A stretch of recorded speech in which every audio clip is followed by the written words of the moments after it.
Bismillahirrahmanirrahim.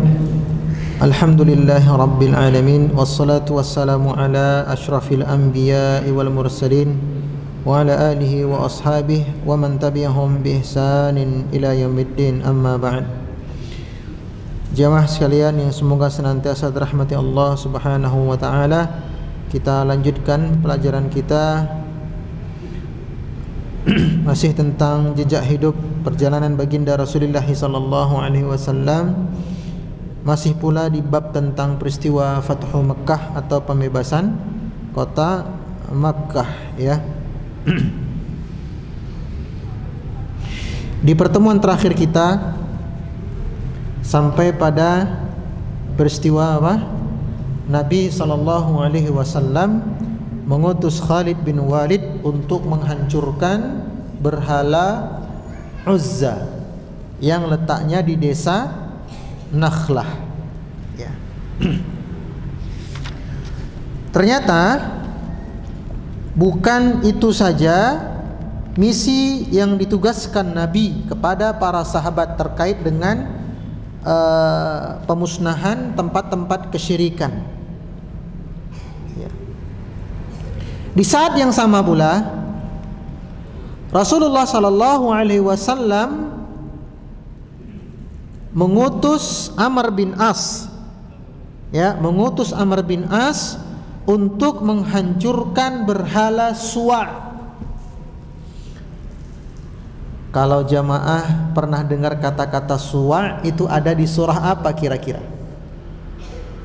Surah Nuh. Waddau wala suwa'u wala ya'uqa wala yaqud wa nasra, ya, 5 berhala yang sudah ada sejak zaman sebelum Nabi Nuh, bukan zaman Nabi Nuh ya, tapi sebelum zaman Nabi Nuh, ya.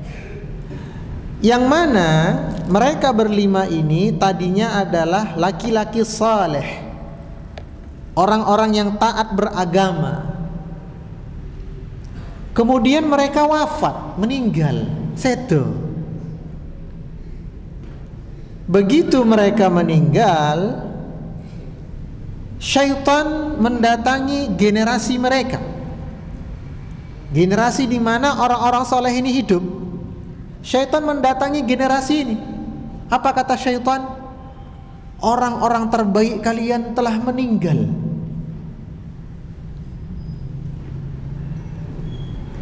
Kenapa kalian tidak mengenang mereka?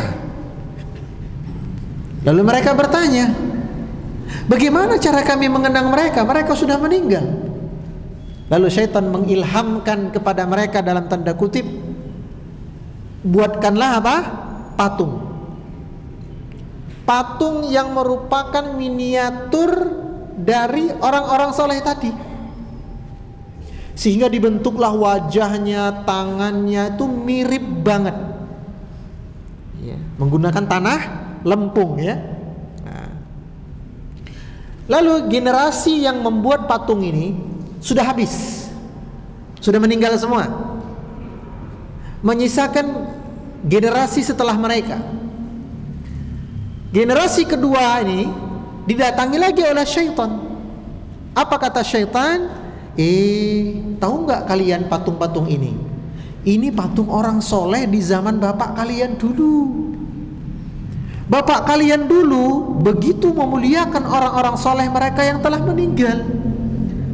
Dan wujud pemuliaan serta pengagungan mereka adalah mereka buatkan patung. Kalian sebagai anak-anaknya jangan mau kalah dari bapak kalian. Loh, terus kami harus bagaimana? Bapak kalian kan sudah bikin patung nih. Nah, kalian kan gak mungkin bikin patung lagi. Nah, wes sono kok. Nah, terus kami harus ngapain? Nah, kalian berikan hadiah untuk patung ini. Sebagai apa? Sebagai tanda terima kasih kalian bahwa patung ini yang merupakan miniatur orang-orang soleh, ya, telah mendakwahi, memberikan nasihat kepada bapak-bapak kalian dulu. Ayo, Wah, dikasih apa? Hadiah-hadiah dari mana? Dari hasil bumi. Bahasanya kita apa? Sajen. Cuman itu doang, udah. Dikasih hadiah hasil bumi, hasil ternak, pertanian, macam-macam. Yang usaha tak kain, ya kain, ya. Sajennya berupa bahan kain. Generasi kedua ini meninggal, habis satu persatu. Tinggal generasi yang ketiga. Generasi yang ketiga inilah generasinya Nabi Nuh, yaitu tatkala syaitan mendatangi mereka. Apa kata syaitan? Tahu nggak patung-patung ini patung siapa? Oh, kami nggak tahu. Ini patung orang soleh yang pernah hidup di zaman kakek buyut kalian.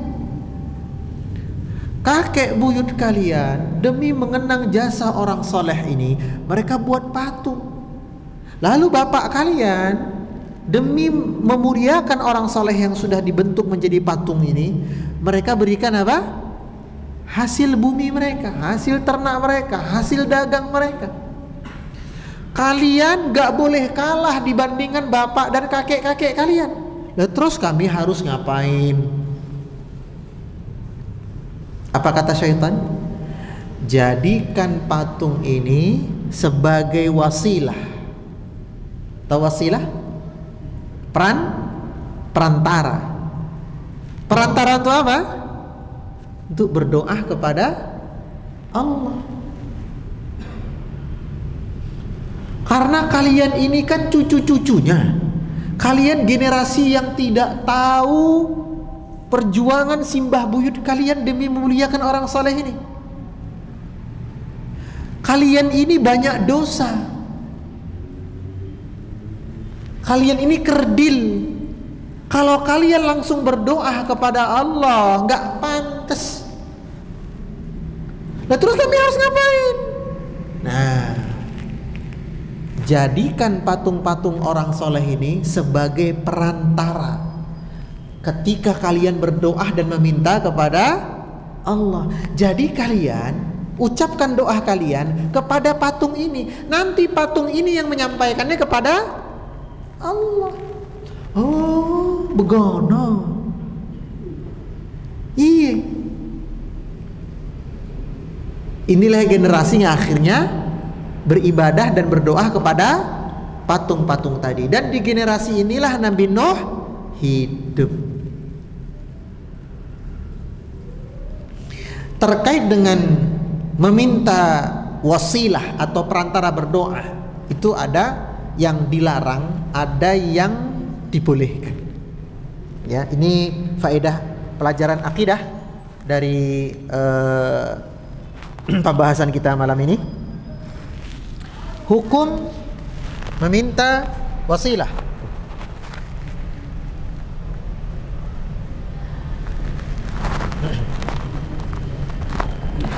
Hukum meminta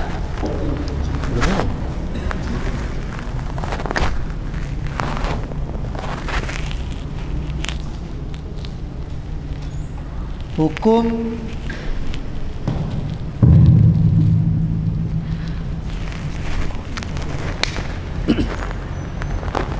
ini matikan ini.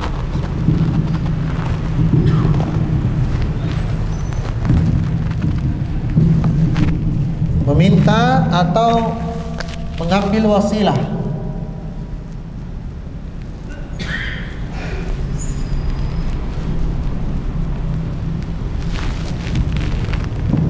Rincian hukumnya. 1, dibolehkan. Ada yang dibolehkan. Bagaimana contoh praktek di lapangan wasilah yang dibolehkan? Contoh,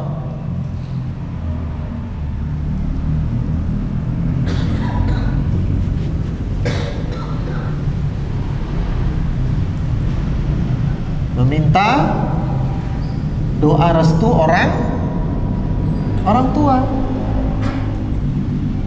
Nah, kita jadikan orang tua kita ini sebagai wasilah, perantara. Nabi SAW bersabda, ada 3 orang yang doa mereka ini tidak akan ditolak oleh Allah Azza wa Jalla. Sinten mawon?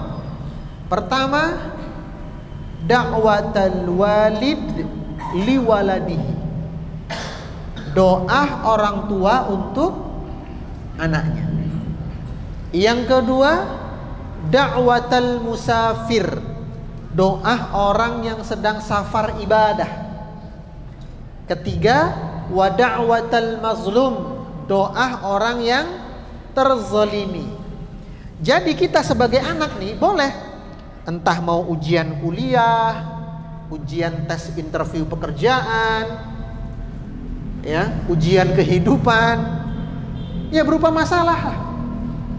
Kita telepon bapak ibu kita, mama, gimana kabar? Alhamdulillah sehat. Mama udah makan? Udah. Pakai apa tadi mah? Ya biasalah favorit, tempe garir sama sambal terasi. Kamu udah makan belum? Udah mah. Pakai apa? Sama. Selera kita kan sama. Cucu-cucu gimana? Sehat, alhamdulillah, udah pada berangkat sekolah. Gimana? Gini mah, insyaallah pekan depan aku mau tes untuk S3. Lanjut ke jenjang yang lebih tinggi, kuliahnya S3. Wah, Masya Allah ya. Mama doakan semoga anak mama sukses, berhasil, sehat, istiqomah, bisa menolong agama Islam. Amin ma, doakan ya ma. Alah nak, gak mungkin mama lupa doain kamu. Nah ini minta, boleh. Ya. Kemudian apalagi contoh aplikasi yang dibolehkan? Meminta doa, bukan doa ya, didoakan lebih tepatnya ya. Gak apa-apa juga sih. Orang yang safar ibadah, misalnya umroh dan haji, tapi nggak usah buka jasa titip doa ya. Open PO, pre-order doa. Iya. Tapi kalau ada orang datang, kok siap-siap? Insya Allah minggu depan mau umroh. Masya Allah, titip doa ya, semoga saya bisa segera nyusul. Udah daftar belum? Belum, ya nggak bisa nyusul dong. Daftar dulu, baru didoakan. Nah, kemudian apalagi contohnya? Contohnya, ya, meminta didoakan oleh jamaah kaum muslimin.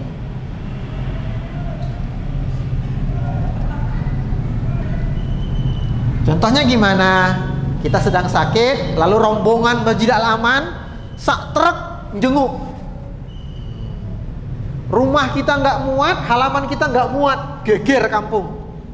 Tuh, siapa itu? Jamaah Al-Aman. Wah, kompak ya kan? Ada jamaah yang sakit datang, rame-rame dijenguk, bawa hadiah. Lalu yang sakit bilang, titip doa ya, nanti pas di masjid antara azan ini qomah, doakan semoga saya sembuh. Boleh. Ya. Yang keempat contohnya apa? Meminta didoakan, ini yang paling mulia. Nabi SAW saat beliau hidup. Nah, jadi meminta didoakan Nabi SAW ketika Nabi masih hidup, boleh? Boleh. Ada yang masih ingat nggak? Contohnya di perang Badar ada, di perang Uhud ada. Dulu pernah saya ceritakan, coba dia flashback kembali memori kita 3,5 tahun yang lalu. Oh, ya serah nyanda aja. Boro-boro 3,5 tahun lalu, minggu lalu aja udah lupa kan ya.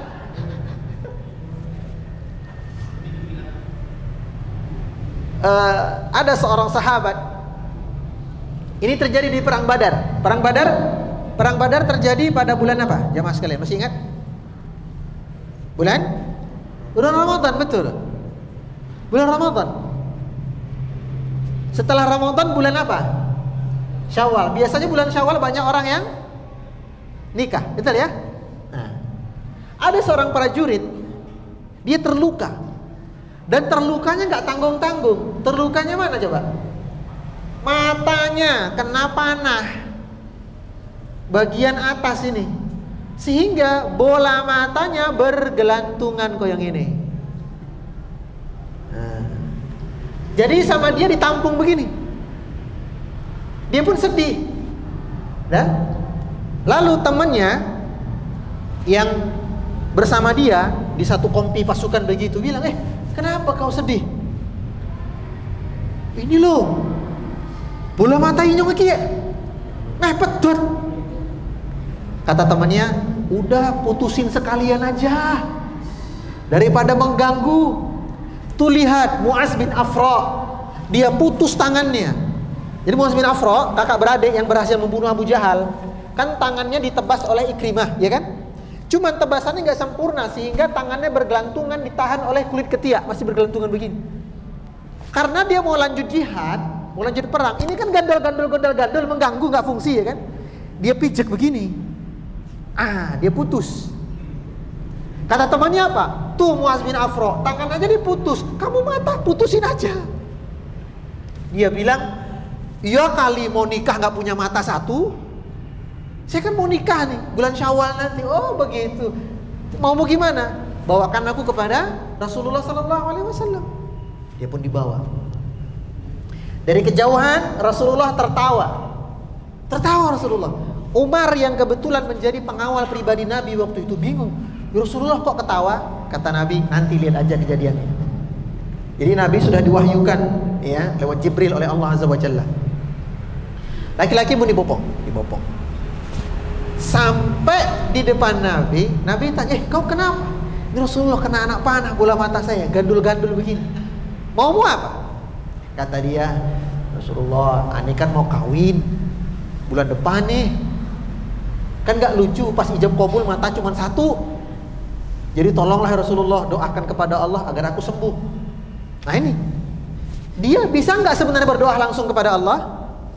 Bisa. Kenapa meminta doa Rasulullah? Mustajab, ya enggak? Dan Rasulullah masih hidup. Apa kata Nabi? Kalau engkau mau, aku doakan sembuh. Tapi kalau engkau bersabar, maka biji matamu itu yang gondal-gandul akan bersaksi di hari kiamat membelamu. Wah, ini seperti buah si malakama kan? Dia milih apa coba? Ya Rasulullah, doakan kepada Allah agar mataku sembuh dan aku masuk surga. Wah, mintanya dua-dua malah. Makanya Rasulullah ketawa. Umar langsung, alah pancen.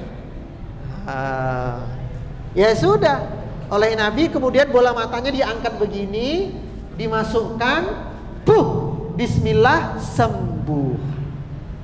Ya, nah ini. Namun ingat, ini hanya boleh dilakukan ketika Nabi masih hidup. Sekarang Nabi sudah, makanya nggak boleh berdoa di makam Nabi.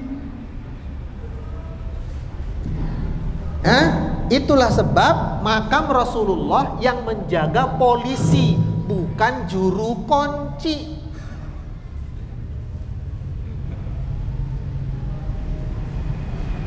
Iya, polisi yang jaga. Kenapa? Karena banyak jamaah-jamaah ini yang nyeleneh. Ketika di Masjidil Haram, doanya males-malesan, sholatnya males-malesan. Ketika kesempatan di Masjid Nabawi Raudhah, biasa-biasa aja. Tapi begitu di dekat makam Nabi, wow,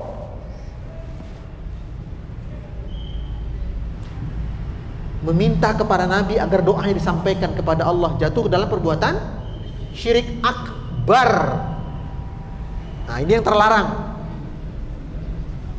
Yang terlarang, tawassul yang dilarang. Yang dilarang adalah satu, yaitu tawassul melalui orang yang telah meninggal, orang mati. Kemudian tawassul dengan malaikat, jin, benda pusaka. Adapun yang dibolehkan di sini tawasul dengan benda yang disyariatkan.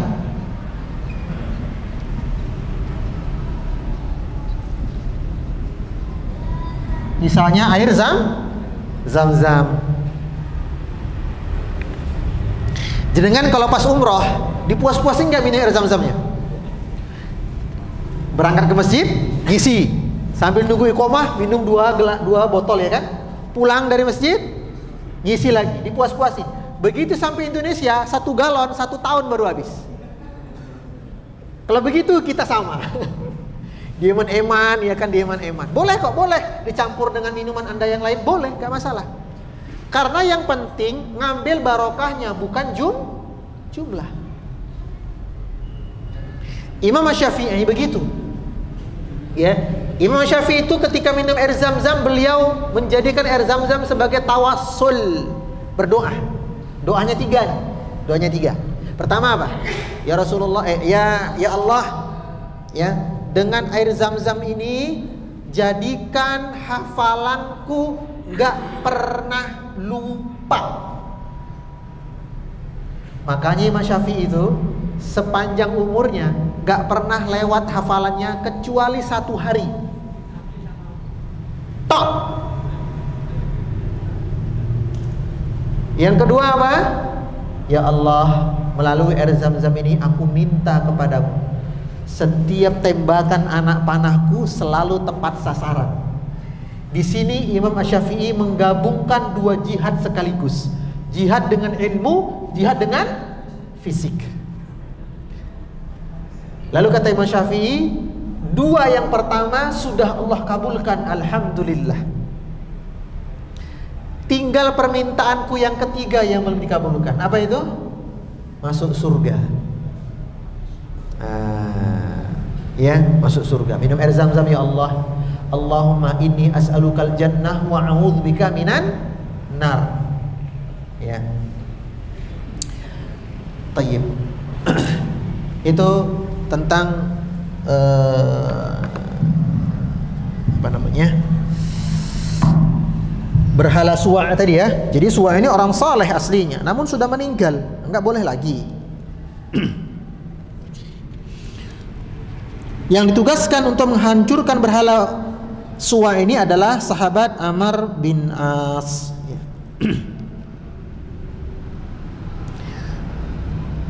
Kemudian penghancuran berhala besar yang ketiga, yaitu ketika Nabi SAW mengutus Sa'ad bin Zaid al-Asali bersama 20 prajurit untuk menghancurkan berhala Manat. Ini berhala besar juga ya. Berhala Manat yang terletak di Mushallal. Ya, Mushallal. Setelah menghancurkan berhala-berhala ini, maka Rasulullah SAW membaiat orang-orang Mekah yang baru masuk Islam. Nah, di sini ada beberapa kejadian ya. Prosesi baiat.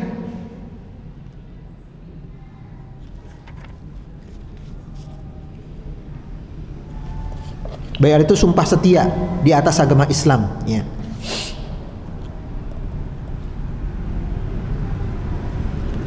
Di dalam kitab Al-Mustadrak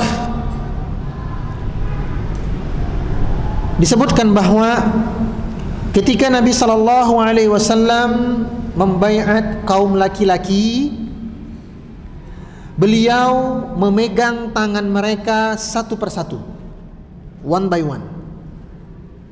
Ya, ada orang masuk Islam dibaiat. Saya masuk Islam, saya berjanji akan bertauhid, tidak berbuat syirik. Nanti kontennya saya sebutkan. Tangannya apa? Dipegang satu-satu, salim. Di dalam kitab Syama'ilun Nabi karya Al-Imam Tirmidzi yang menjelaskan tentang profil Nabi dari sisi akhlak dan bentuk fisik beliau, disebutkan di situ bahwa Nabi SAW kalau bersalaman dengan seseorang, beliau belakangan melepaskan tangannya. Belakangan. Jadi beliau sangat jarang melepaskan tangan duluan. Sangat jarang. Tapi belakangan. Kemudian ketika Nabi SAW itu bersalaman, mohon maaf, saya praktekkan di sini. Cara beliau bersalaman adalah, nih. Jadi ditemukan ini nih. Nah, ditemukan baru kemudian genggam. Ya, digenggam. Enggak kayak kita. Salam. Enggak, ujungnya doang dulu. Kayak ada jijik-jijiknya gitu. Nah, boleh duduk. Kita kan sama-sama laki-laki. Ya salimnya ala laki-laki lah. Nyoh. Kenceng. Kalau mau diguncang. Ya bolehlah tambah-tambah dikit. Ya sehat. Ditepuk-tepuk gini kan. Sehat, masya Allah ya. Nah, begitu. Kadang ada orang selalu cuman sama laki-laki, sama kaum muslimin. Kenapa? Mau dipegang kan loh. Erat. Kemudian adab yang ketiga, ketika Nabi salaman sama orang, beliau memandang wajah orang tersebut. Ini adab juga nih. Kadang kita salamannya sama si A, muka kita ke B. Nanti. Ini nggak sopan. Ya, ini ada di kitab Syama'ilun Nabi. Silakan Anda cari bukunya. Sudah ada terjemahnya. Ya. Dan kitab tersebut saya kupas di Masjid Ulil Albab UII yang Jalan Kaliurang atas. Baru sampai bab 18 ya. Masih seperempat, masih panjang. Tayyib. Adapun untuk perempuan, Nabi SAW tidak menggenggam tangan mereka. Jadi mereka berbaiat dari agak jaga jarak gitu dengan Nabi. Ya. Tidak apa? Mengulurkan tangan, tidak. Tidak mengulurkan tangan sama sekali, hanya berucap saja. Ya, hanya berucap dengan cara menjawab isi baiatnya. Contoh, katakanlah, aku tidak akan berbuat syirik. Maka si wanita ini berkata, aku tidak akan berbuat syirik kepada Allah. Begitu saja. Jadi ada seorang wanita yang ya namanya baru masuk Islam ya kan, wanita yang masih terbawa-bawa tradisi jahiliyah. Dia julurkan tangannya kepada Nabi, ngajak saliman. Apa kata Nabi? Aku tidak bersentuhan dengan lawan jenis. Kira-kira nih,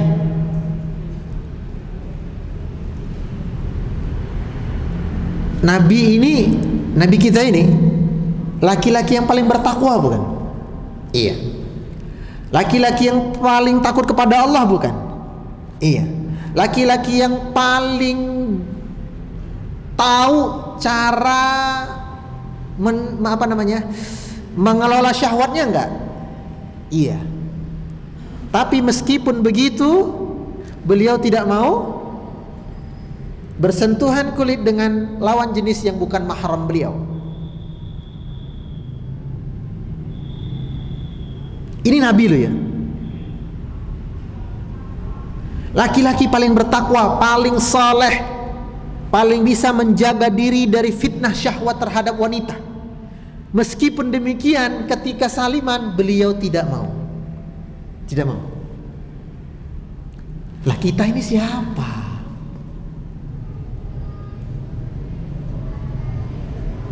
Soleh masih setipis tisu.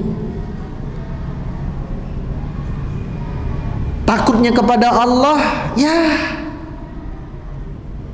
Tapi kenapa kita bermudah-mudahan bersentuhan kulit dengan lawan jenis kita yang bukan mahram kita? Nabi SAW bersabda, kepala seorang laki-laki ditancap dengan besi yang barusan dibubut, besi panas yang masih menyala itu, bara merahnya itu, lalu ditusukkan ke kepala seorang laki-laki, itu lebih mending bagi dia daripada dia bersentuhan kulit dengan lawan jenisnya yang bukan mahram. Ya, nah, jadi dalam rangka menjaga syariat. Maka hati-hati Bapak Ibu, jangan sampai anaknya salah masuk pondok pesantren, yang mana santriwati-santriwatinya dengan bebas dipegang tangannya oleh Pak Kiai. Lalu santriwati-santriwati mencium tangan Pak Kiai.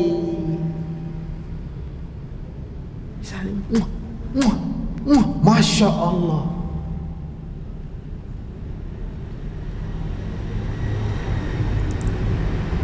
Laki-laki yang melakukan hal seperti ini dan menghalalkannya, maka ada 3 kemungkinan. Yang pertama, ketika dia berkata, saya biasa aja kok, dengan lawan jenis saya biasa, nggak ada syahwat sama sekali, nggak ada getaran sama sekali. Maka laki-laki yang berkata seperti ini cuman ada di antara 3 jenis laki-laki. Yang pertama, dia pendusta, pembohong. Masa sentuhan dengan lawan jenis biasa-biasa aja?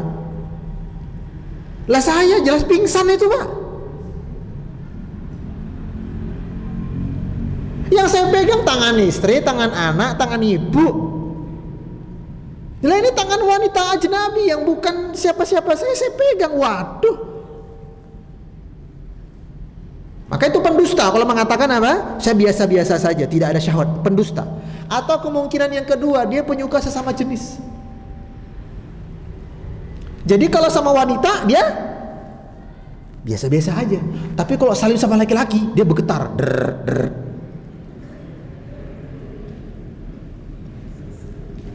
Iya. Dan ini harus hati-hati teman-teman sekalian. Bahaya LGBT. Kalau di Facebook kan diblokir ya, di sini nggak usah diblokir kan? Bahaya LGBT ini sudah menimpa kalangan anak-anak pengajian, baik santrinya, baik pesertanya, baik ustadznya. Ngeri. Maka hati-hati. Terutama buat teman-teman yang secara tubuh cukup atletis, secara fisik cukup, secara wajah cukup klimis. Anda jadi incaran. Tapi kalau saya lihat, nggak ada nama-nama. Demit wae wedi kok. Atau kemungkinan yang ketiga, impoten. Jadi udah nggak naik lagi benderanya. Maka bertakwalah kepada Allah. Muliakan wanita muslimah sebagaimana ia seorang ratu. Tahu Ratu Elizabeth? England, Inggris Raya. Siapa yang bisa salaman sama dia? Gak setiap orang. Kenapa? She is a queen. Dia seorang ratu. Gak setiap sembarangan orang bisa salim-salim begitu, gak bisa, dia ratu. Dan di dalam agama Islam, all of muslimah, they are a queens. Setiap muslimah adalah ratu. Ya. Ada kejadian lucu ketika Nabi membaiat kaum wanita, yaitu tatkala di situ hadir istrinya Abu Sufyan, yaitu Hindun binti Utbah, bersama sang suami Abu Sufyan. Abu Sufyan sudah duluan masuk Islam, selisih 1 hari, dan sudah dibaiat. Abu Sufyan ngancani bojone, nemani istrinya. Coba lihat jamaah sekalian ya, lihat fikihnya nih. Istrinya mau ngapain? Mau masuk Islam, mau berbaiat. Siapa yang ditemuin? Rasulullah Sallallahu Alaihi Wasallam. Apakah Abu Sufyan membiarkan istrinya berangkat sendiri?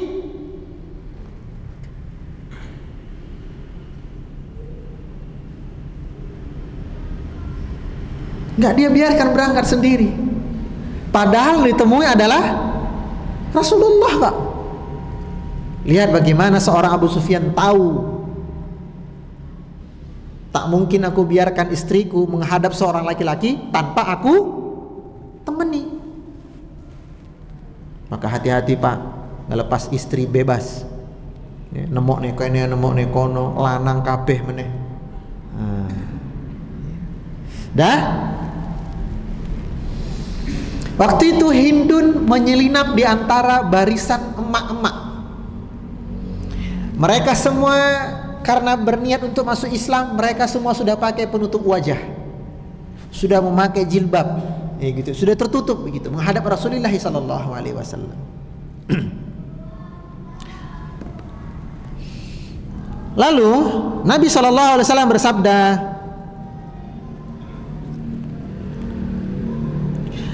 berjanjilah kalian alla yusyriku billahi syai'an. Janganlah kalian berbuat syirik kepada Allah dengan sesuatu apapun.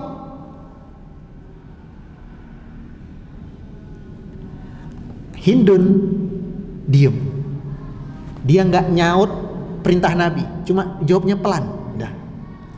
Tapi ketika bahagian yang kedua,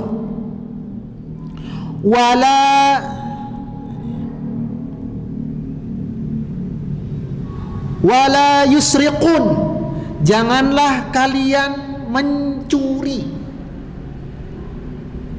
Janganlah kalian mencuri. Pas bagian poin yang kedua ini, janganlah kalian mencuri, Hindun nyeletuk. Apa kata Hindun? Ya Rasulullah, fa'amma Abu Sufyan syuhah. Wahai Rasulullah, Abu Sufyan itu suami yang pelit. Kalau saya nggak nyolong hartanya, nafkah kami sulit karena bojoku pelit. Rasulullah dan Umar ketawa. Kenapa? Abu Sufyan diskakmat di tengah-tengah orang. Abu Sufyan yang dipojokkan istrinya di depan Nabi mengkeret. Apa kata Abu Sufyan? Ma ta'khudhu halal lak. Apa yang sudah engkau ambil halal untukmu. Apa yang sudah engkau ambil halal untukmu. Maka Rasulullah SAW mengenali, oh ini berarti Hindun. Karena nggak mungkin mengadukan Abu Sufyan kalau bukan istri sendiri, ya kan? Nah ini berarti istrinya nih. Oh kamu Hindun toh. Jih Nabi. Kenapa Hindun malu-malu? Ada yang tahu sebab? Hamzah, betul, kisah Hamzah.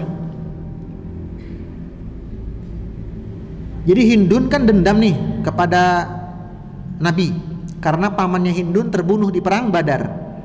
Maka di perang Uhud, Hindun berkata kepada Wahsy, budaknya, wahai Wahsy, engkau merdeka kalau engkau berhasil membunuh pamannya si Muhammad, yaitu Hamzah. Paman balas paman. Maka Wahsy berhasil membunuh Hamzah.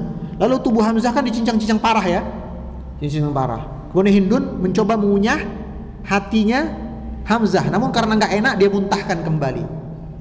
Oleh sebab itulah Hindun nggak berani face to face langsung dengan Nabi. Dia bersembunyi di balik punggung emak-emak yang lain, behind the scene. Tapi ketika dia ngadu, ya Rasulullah, Abu Sufyan itu pelit, dia tidak berkata, wahai Rasulullah, suamiku pelit. Tidak. Tapi Abu Sufyan pelit, langsung ditayin, langsung ditentukan, Abu Sufyan lo yang pelit ini. Karena Abu Sufyan hadir. Makanya bapak-bapak hati-hati nemani istri kalau konsultasi sama ustadz. Dijadikan kesempatan istri. Oh, masya Allah ya. Sudah azan, kita lanjutkan pekan depan. Subhanakallahumma wa bihamdika, asyhadu an la ilaha illa anta, astaghfiruka wa atubu ilaik. Wassalamualaikum warahmatullahi wabarakatuh.